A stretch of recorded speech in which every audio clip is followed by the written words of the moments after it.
Alright everyone, I know that I'm going to get flack just for the title of this and that some people downvote it before even bothering to watch the video halfway through, but bear with me and I'll explain exactly what I mean here. And let me pose a sort of rhetorical situation here.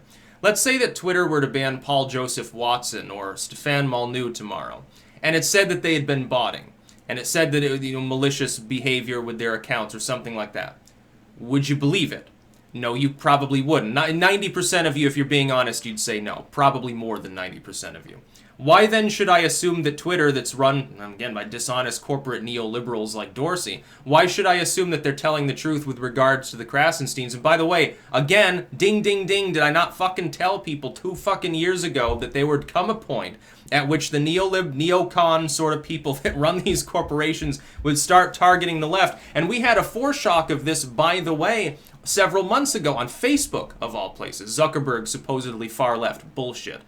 Zuckerberg decided to zuck a bunch of Facebook pages. There was a whole fucking laundry list that people compiled. Most of them were progressive pages. Cop block and shit like that. Stuff that would have been like run by liberals like from years ago, back during the Zeitgeist era, and that was sort of the countercultural icon of the time. Like, wow, we gotta fight the police state, fight against war and stuff. The liberals have morphed over time.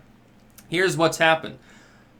I knew that would eventually happen because these individuals are also not helpful to the corporate neoliberals. The Krassensteins are also technically independent figures that take steam away from the same corporate structure.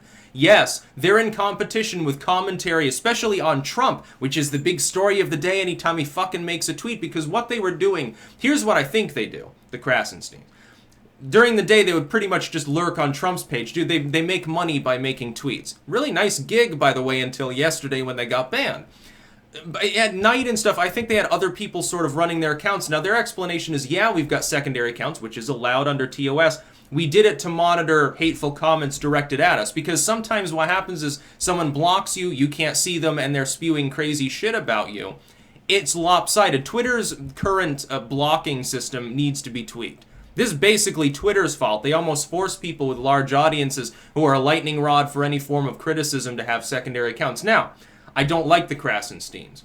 I don't agree with their political views. But somebody said something yesterday that got me thinking. They said, well, we're in a war against like the far left and stuff, so basically you should be happy about this. I'm not in a war against the far left. I'm in a war against censorship. I have to live on the internet too. That's how I make my living. Ultimately, independent commentators are being crushed underfoot by a bunch of billionaire corporatist assholes and by a reigning political establishment. It's not run by the far left. It mocks the far left openly, which should have been an indicator that things like this would happen. Yes, they're going to go after people on the left, and that's why they'll lose. Not the independent commentators, I mean the corporate structure. Eventually, they lose because they overstretch. The Krassensteins have a lot of fans. They're the pink-haired crowd. They're the hashtag resist we hate Trump crowd. Once they get an indicator that they too are being censored, then the gig is sort of up. Who's left? A bunch of boring Bushites and a bunch of boring Clintonians. A minuscule proportion of the maybe more politically aware technocratic part of the population, because those represent dying ideologies. That's what the paradigm shift we're going through is about.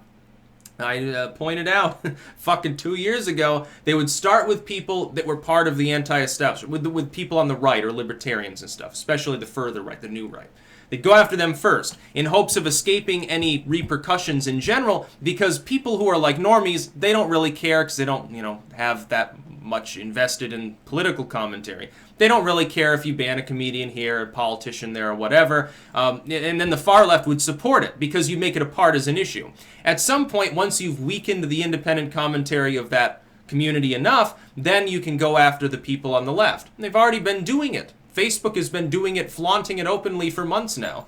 And people somehow had escaped notice, and people on the right are just as delusional as people on the left on this issue in one way, which is that they too assume that it's totally partisan.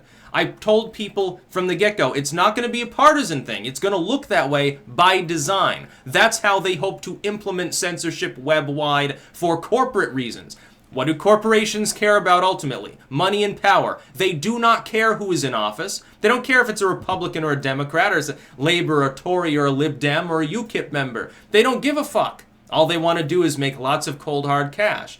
Easy way to do that is to keep straddling the line between platform and publisher and control enough of the political structure so they don't have to deal with the repercussions of technically violating a million laws against monopolies and trusts and everything else under the sun. That's what it's about. Eventually they'll come for many more people on the left. Oh, they will. Yeah, David Pakman, take notice. Destiny and people like that. If you do any edgy political commentary at all, Twitter can kick you off, claim that you were botting. What are you going to do about it? You going to sue Twitter with their multi-million-dollar team of corporate lawyers and their and all of the other things and their ties to the political structure?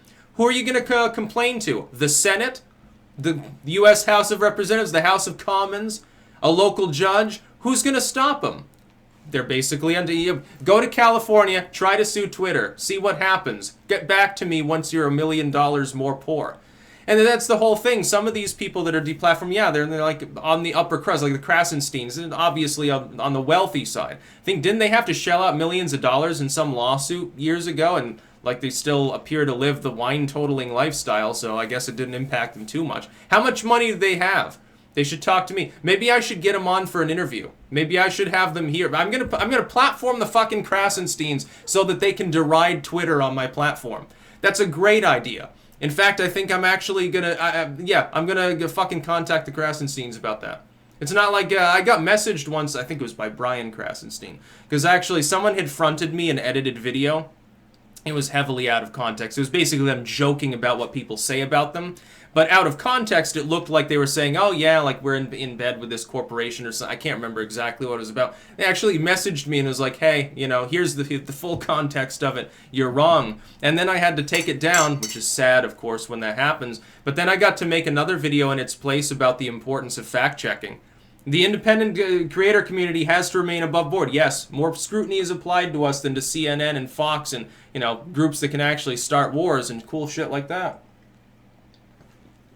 I too wish that I could slander my opponents and then call them racists when they disagree with me, because that seems to be basically how the legacy media works. I understand that the Krassensteins are sort of part of that legacy media in a roundabout sort of circumstantial way, but at the same time, if it's basically all or nothing. I can't support censorship by Twitter. I don't even care if people do a little bit of light botting. It doesn't really matter. Who fucking gives a shit? The platform is a hellhole. Fuck Twitter. I only have it as a notification machine. If they banned me from Twitter tomorrow, I wouldn't even bother making a new one. I'd scrub that shit off the internet. I'd say, oh yeah, I was never part of Twitter. I was never part of that turd site. That's about all. Peace out.